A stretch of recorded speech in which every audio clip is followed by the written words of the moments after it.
তো সকলোকে স্বাগতম জনাইছোঁ এটা বেয়া বাতৰি দিবৰ কাৰণে ৰৈ ৰৈ বিনালে ছবিখনৰ কাৰণে যেহেতু এতিয়া বহুতো প্ৰাইৰেচি হৈ গৈছে নো পাইৰেচি কোৱাৰ পিছতো মানে এতিয়া গৈ পাইৰেচি হৈ গ'ল মানে এই তাক লৈ যে মই ভিডিঅ' এটা বনাম কেতিয়াও ভবা নাছিলোঁ যেহেতু জুবিন দাক বহুতে ভাল পাইছিল বুলি মই বহুতো মানে দেখিছিলোঁ যেহেতু জুবিন দা ঢুকোৱাৰ পিছতে বহুতে কৈ আছিলে আমি জুবিনৰ অনুৰাগী কিবা কিবি আছে জুবিনৰ অনুৰাগী বহুত আছে কিন্তু তাৰ মাজত যিকেইটা এই কাণ্ডটো কৈছে ন বহুত নিৰ্লজ্জ কাম কৈছে তোমালোকে নহয় তহঁতে যেতিয়া নিজে এখন ফিল্ম বনাবি তেতিয়া বুজি পাবি এখন ফিল্মৰ কষ্ট কিমান থাকে তাত কিমান সময় লাগে লোকৰ ফিল্ম এখন তুলি হেনে ইউটিউবত আপলোড দিলে টকা ঘটি লাভ নাই গম পাইছে সেই কামটো আমিও কৰিব পাৰোঁ কিন্তু কিয় নকৰোঁ জুবিন দাৰ ফিল্ম আৰু জুবিন দাৰ শেষৰ ফিল্ম এখন ফিল্ম ডাইৰেক্ট হলতে চাম যিহেতু প্ৰথম সপ্তাহত টিকেট নাপালোঁ তো এডভান্স টিকেট 12 তাৰিখলৈ কাটি ৰাখিছোঁ আৰু সিদিনাখনে চাম কিন্তু কথাটো হ'ল এতিয়া ৰৈ ৰৈ বিনালে ছবিখন ইউটিউবত অৰুণ আছাম বুলি আছে আৰু এটা আছে জেডজি প্ৰডাকশ্যন নামটো ইউজ কৰিছোঁ কিহখন কোনে অধিকাৰ দিলে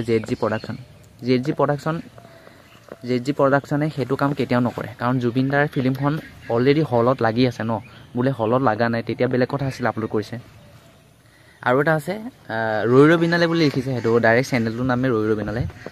সিহঁতেও আপলোড কৰিছে মানে জুবিন দাৰ ফিল্মখন পূৰা কাটি কুটি পাইৰেচি কৰি চেছ কৰি দিছে তাতকৈ ডাঙৰ কথা হ'ল ৰঘুপতি দিনতো শ্ৰী ৰঘুপতি যেতিয়া আপলোড হৈছিলে তেতিয়াও মানে এটা ৱেবছাইটৰ ফিল্মি ৱেব বুলি আছিলে তাত মানে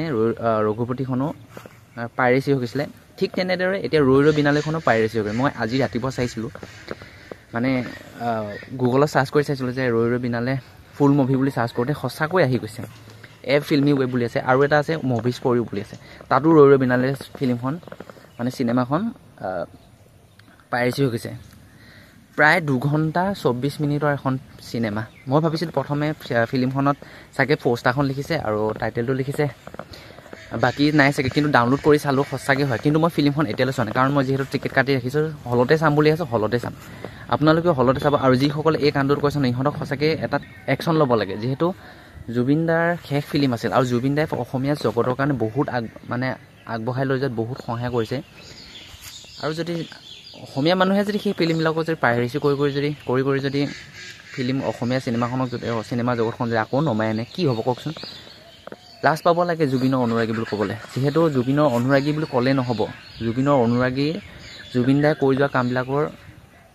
কামবিলাকো কৰি যাব লাগিব তেতিয়াহে ক'ব জুবিনৰ অনুৰাগী মুখতে সকলোৱে ক'ব পাৰে কিন্তু কথাটো এটাই বেয়া লাগিছে মানে ভবা নাছিলোঁ যে 2 সপ্তাহ নহওঁতে যে চিনেমাখন মানে কি হয় পাইৰেচি হৈ যাব বুলি ধিক্কাৰ দিছোঁ কি ক'ম সকলো ৰাইজ যোনে পাৰা যদি ৰিপৰ্ট মাৰা মই বাৰু ৰিপৰ্ট মাৰি থৈছোঁ যিকেইটা মানে ইউটিউব চেনেলৰ সিহঁতক ৰিপৰ্ট মাৰিছোঁ আৰু আপোনালোকেও মাৰিব আৰু যিহেতু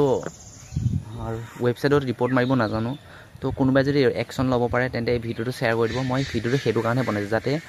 পাইৰেচিবিলাক যাতে ষ্টপ কৰিব পাৰে তো লগ পাম নতুন এটা ভিডিঅ'ত যিহেতু 12 তাৰিখে চাবলগীয়া আছে জুবিন দা জয় জুবিন দা